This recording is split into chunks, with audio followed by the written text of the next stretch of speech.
हमारे धर्मशास्त्र केवल पढ़कर पुण्यार्जन करने के लिए नहीं है। धर्मशास्त्रों में जो धार्मिक चरित्र हैं, जो आदरणीय चरित्र हैं, जो पवित्र चरित्र हैं, अनुकरणीय चरित्र हैं, उन चरित्रों का अनुसरण करने के लिए धर्मशास्त्रों ने बताया है। लेकिन हमारे यहाँ धर्माचार्य केवल उन धर्मशास्त्रों को पुण्य प्राप्त करने का एक माध्यम बना करके रख दिया कि धर्मशास्त्र पढ़ो और पुण्यार्जन करो, अंत में मोक्ष प्राप्त करो और स्वर्ग जाओ। अरे भैया, इन धर्मशास्त्रों को पढ़ करके जब आप ये अपना वर्तमान जीवन नहीं सुधार पाओगे, उन चरित्रों का अनुसरण करके आप इस मानव जीवन में कुछ नहीं कर पाओगे, तो आप अंत में क्या करोगे? मोक्ष तो मिलना ही नहीं है। और क्या करोगे स्वर्ग में जाकर के? स्वर्ग नरक की केवल कल्पना मात्र रह जाएगी। इसलिए धर्मशास्त्रों को पढ़ो और धर्मशास्त्रों में जो वर्णित हमारे पवित्र चरित्र हैं, उन चरित्रों का अनुसरण करो। उनका अनुसरण करके आप इस मानव जीवन को धन्य बनाओ, अपने पारिवारिक जीवन को धन्य बनाओ, अपने सामाजिक जीवन को धन्य बनाओ। और जब आपका यह जीवन आपका सुखमय रहेगा, पवित्र रहेगा, संस्कारवान रहेगा, तो आपका समाज में सम्मान भी होगा, आपका यश फैलेगा, आपका परिवार उत्थान में जाएगा। आप केवल धर्माचार्यों के कह देने से केवल मोक्ष मोक्ष मोक्ष बस इस कल्पना में धर्मशास्त्रों को मत पढ़ो। रख दो धर्मशास्त्रों को। अगर आप केवल मोक्ष के लिए ही पढ़ रहे हो, मोक्ष के लिए नहीं। धर्मशास्त्र आपके मानवीय जीवन को सुधारने के लिए धर्मशास्त्र लिखे गए हैं। बाबा तुलसीदास जी ने भगवान राम का चरित्र जो बताया, उस चरित्र का अनुसरण करो। हनुमान जी के चरित्र का अनुसरण करो, लक्ष्मण के चरित्र का अनुसरण करो, भरत के चरित्र का अनुसरण करो। आप किसी भी चरित्र को, जो पवित्र चरित्र है, उसका अनुसरण तो करो। सीता के चरित्र का अनुसरण करो, कौशल्या के चरित्र का अनुसरण करो, सुमित्रा के चरित्र का अनुसरण करो। आप जब इन चरित्रों को पढ़ करके उनका अनुसरण ही नहीं करेंगे, तो आपके इस रामायण पढ़ने का क्या मतलब है? आप महाभारत पढ़ करके पांडवों के चरित्र को नहीं अपना पाएंगे, कृष्ण के चरित्र को नहीं जान पाएंगे, तो आपके इन ग्रंथों के पढ़ने का मतलब क्या है? आप वेद शास्त्र, तमाम हमारे धार्मिक ग्रंथ हैं, 18 पुराण लिखे गए हैं, 4 वेद हैं, उपनिषद हैं, तमाम इतने धर्मशास्त्र हैं। आप उन धर्मशास्त्रों में वर्णित किसी भी चरित्र को अपने अनुसरण में लाओ, तो उसका अनुकरण करके अपना मानव जीवन उस तरीके का बनाओ, तो आपको कहीं भटकने की जरूरत ही नहीं है। आपको स्वतः सब कुछ मिल जाएगा। लेकिन आप जब केवल उनको मोक्ष का माध्यम केवल बना करके पूजा पाठ और धर्मशास्त्रों का अध्ययन करेंगे, तो कहीं कुछ भी मिलने वाला नहीं है। और वह केवल आपकी अंधभक्ति रह जाएगी, अंधश्रद्धा रह जाएगी। श्रद्धा का मतलब है कि अपने ग्रंथों पर विश्वास करो और ग्रंथों में लिखे हुए बातों का अनुसरण करो। प्रातः समय उठ के रघुनाथा माता पिता गुरु नामहि माथा। आपके इस चौपाई को पढ़ने का क्या मतलब है? जब आप अनुसरण ही नहीं कर पाओगे, घर में माँ बाप कष्ट में है, उनकी आप सेवा नहीं कर रहे हो, तो आपके इस चौपाई का क्या मतलब है? निश्चरहीन मही करो भुज उठाए प्रणकीन।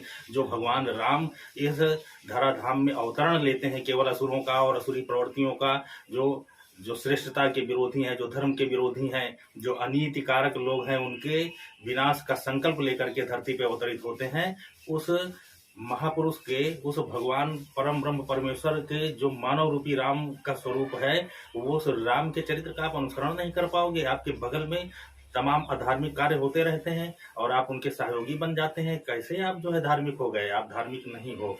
आप भगवान राम का अनुसरण करने वाले भगवान हनुमान का चरित्र नहीं अनुसरण कर पाते हो। वो हनुमान जो राम काज लगे तो अवतारा, सुनते ही भय पर्वताकारा। जो भगवान राम के काज में हाथ बटाने के लिए अपने आप को जैसे ही सुनता है कि इसलिए हमारा अवतरण हुआ, तो वह कनक भरन तम तेज भी राजा, मानव ऊपर गिरिन कर राजा, सिंहनाद कर बारही बारा, लीलहि नागों जल निध खारा, सहित सहाय राव नहीं मारी, यानो यहाँ त्रिजूट पारी, जामवंत मैं पूछो तू ही, उचित सिखावन दी जो मोही। वो हनुमान का शरीर इतना विशाल हो जाता है कि कनक वरन तम तेज भी राजा, केवल राम काज के निमित्त अपने आप को जान करके। और तुम्हारे यहाँ रोज चिल्लाया जाता है, धर्माचार्य चिल्लाते हैं, तमाम धार्मिक लोग चिल्लाते हैं कि आप धार्मिक कार्य करो, धर्म के साथ रहो, धर्म का अनुसरण करो, धर्म का कार्य करो, और आप उसी धर्म को गाली देते हैं। तो कैसे आप धार्मिक हैं? आप न धार्मिक हैं और न आप शास्त्र पद्धति से चल रहे हैं, न आप शास्त्र का अनुसरण कर रहे हैं। आपकी इस पूजा पद्धति का कोई मतलब नहीं है। आप जब तक धर्म का अनुसरण नहीं करेंगे, धार्मिक नहीं होंगे, तो आपका धर्मशास्त्र पढ़ना या धार्मिक होना निरर्थक है, व्यर्थ है। लोगों ने हमारे संतों को ऐसे रूप में पेश कर दिया कि जैसे संत का वेश या संत बनना केवल लोगों की गालियां सुनना है, लोगों का तिरस्कार सहना है। संत कभी किसी से तिरस्कार नहीं सह सकता है। संत बनने का मतलब ही है जो अपना सर्वस्व छोड़ करके केवल ईश्वर के लिए और स्वाभिमान के लिए, अपने धर्म के लिए जो अपना सर्वस्व छोड़ सकता है, वो तुमसे अपमान अपना क्यों बर्दाश्त करेगा। वो जानता है कि सो हम, जो भगवान है वही मैं हूँ। तो जो अपना सम्मान नहीं कर सकता, करवा सकता, वो भगवान का कभी सम्मान कर नहीं सकता और न ही किसी से करवा सकता है। इसलिए अगर आप धार्मिक हैं तो अपना भी सम्मान करें और अपने धर्म का सम्मान करवाएं, अपने ग्रंथों में लिखी बातों का अनुसरण करवाएं। वो कथावाचक, वो धर्माचार्य कभी भी नहीं है जो केवल कथाओं से केवल आपको मोक्ष की बात करता है। उस चरित्र का अनुसरण करने के लिए नहीं कहता है, जो राम बनने के लिए नहीं कहता है। जो अनार्य हैं, जो लोग सनातन विरोधी हैं, धार्मिक विरोधी हैं, आप उनको देखते हो कि वह वेदों की तो बात करेंगे, वो भी उस वेद की बात करेंगे जो मनगढ़ंत तमाम धर्म का आवरण ओढ़े बैठे हुए जो कथित संत थे, उन्होंने अपने मन माफिक वेदों का निरूपण कर दिया और उसके अर्थ को अनर्थ कर दिया। साकार निराकार का तमाम भेद बता करके, लोगों को मूर्ति पूजा से अलग हटवा करके और अपने मन गढ़ंत बातों को इस समाज में फैला करके जो भ्रमित किया।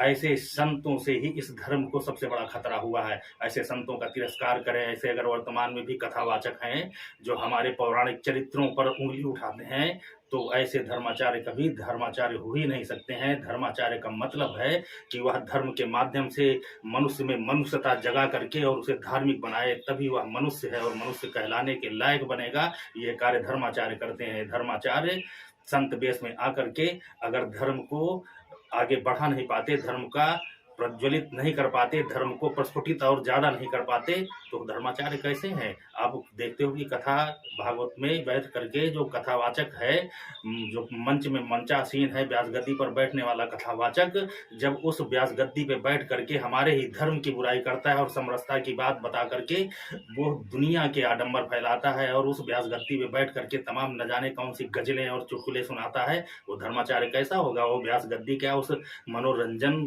के लिए बनाई गई है। वहाँ कोई एक्टर बैठेगा, वो कथा हमको सुनाएगा, वो हमारा मनोरंजन करवाएगा। अरे उस व्यास गद्दी पे बैठ करके धर्म की बात करो। आप इस सनातन धर्म के गौरवमयी सीट है, वो गौरवमयी पद है वो व्यास गद्दी का, उस गद्दी का कम से कम सम्मान रखो। और आप तो इस, क्योंकि वामपंथियों की सोच थी कि समाज में ऐसे संतों को प्रकट किया जाए, ऐसे संतों को तैयार किया जाए जो सनातन धर्म को अपने भेष के द्वारा सनातन धर्म से ही काट दे। तो ऐसे संतों का अनुसरण करने वालों की भीड़ बढ़ गई। तमाम कथित संत आए, कोई बापू बना, कोई कुछ बना, कोई कुछ बना। तो ऐसे संतों ने ही हमारे धर्म को बहुत बड़ा नुकसान किया है। आज भी ऐसे संतों की कमी नहीं है। जो वास्तविक संत हैं, जो धर्म के लिए जी रहे हैं, केवल धर्म ही उनके हृदय में समाया हुआ है, ऐसे संतों की बात सुनने वाला कोई नहीं है। ये दुर्भाग्य है इस सनातन समाज का। और इस सनातन समाज को बचाने के लिए आपको धर्म ग्रंथों को पढ़ना पड़ेगा और स्वयं पढ़ना पड़ेगा। आपको कोई कथावाचक, कोई धर्माचार्य आपको नहीं बताएगा।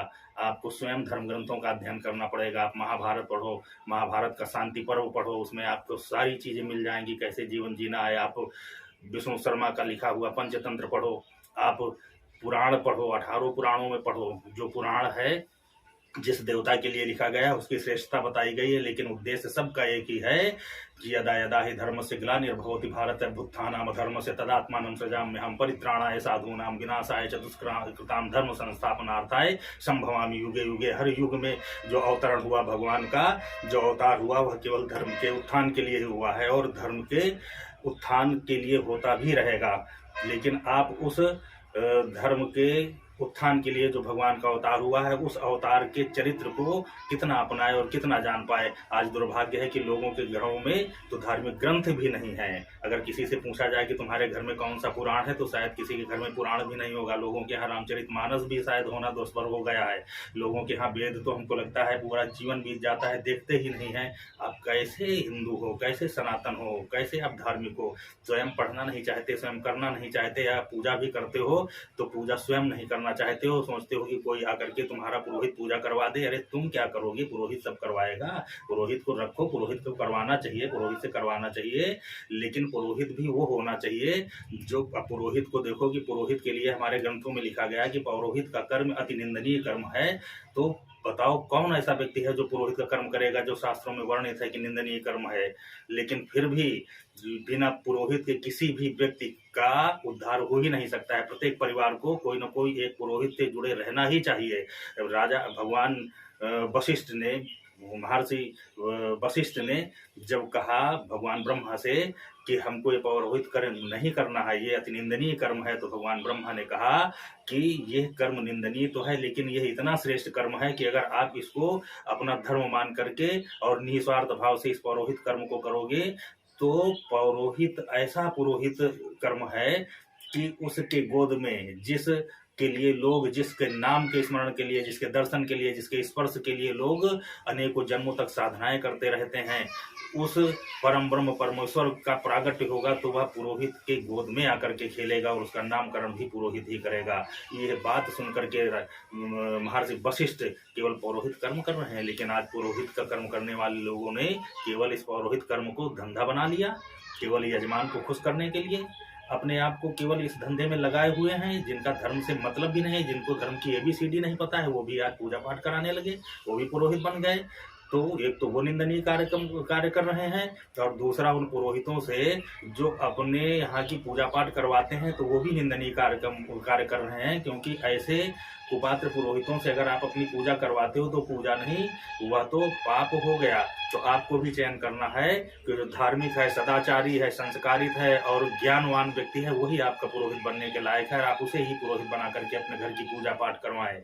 और पुरोहित का भी कर्म यह है कि अगर वो पुरोहित कर्म कर रहा है तो वह अपने आप को पहले तपाए और ईश्वर के भक्ति में लीन करे, ईश्वर को अपने आप को समर्पित कर दे, और ईश्वर से प्राप्त की हुई जो शक्ति है उस शक्ति के माध्यम से जब पुरोहित कार्यक्रम करेगा तो यजमान का भी लाभ होगा और उसका भी लाभ होगा, क्योंकि यजमान का दिया हुआ जो दान है, धान्य है, जो उसके दिए हुए जो वस्तुएं हैं, उन चीज़ों को पचाने की क्षमता तो ईश्वर की कृपा से ही आएगी। जब ईश्वर की साधना करोगे, ईश्वर पे रत रहोगे, ईश्वर की पूजा करोगे, और अगर आप ईश्वर को धोखा दोगे तो उसके यजमान के दिया हुआ दान ही उसका पाप कर्म जो होगा वो लेकर के तुम्हारे पेट के और तुम्हारे घर के अंदर आएगा, तुमको भी नुकसान करेगा और तुम्हारी आने वाली पीढ़ी को भी नुकसान करेगा।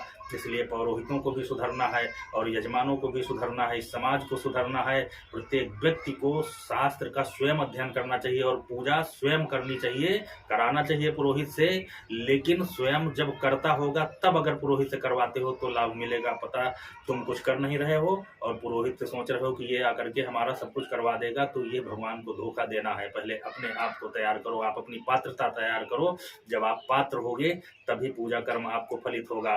पात्र का मतलब होता है पात्र। अगर बिना पेंदी के लोटे पे आप कितना भी जल भरो, जल नहीं टिकेगा। इसी तरीके अगर आपके अंदर पात्रता नहीं आएगी संस्कारों की, तो आप कितनी भी पूजा कराते रहो, कितना तीर्थाटन करते रहो, वो बिना पेंदी के लोटे के जल की तरह ही बहता रहेगा।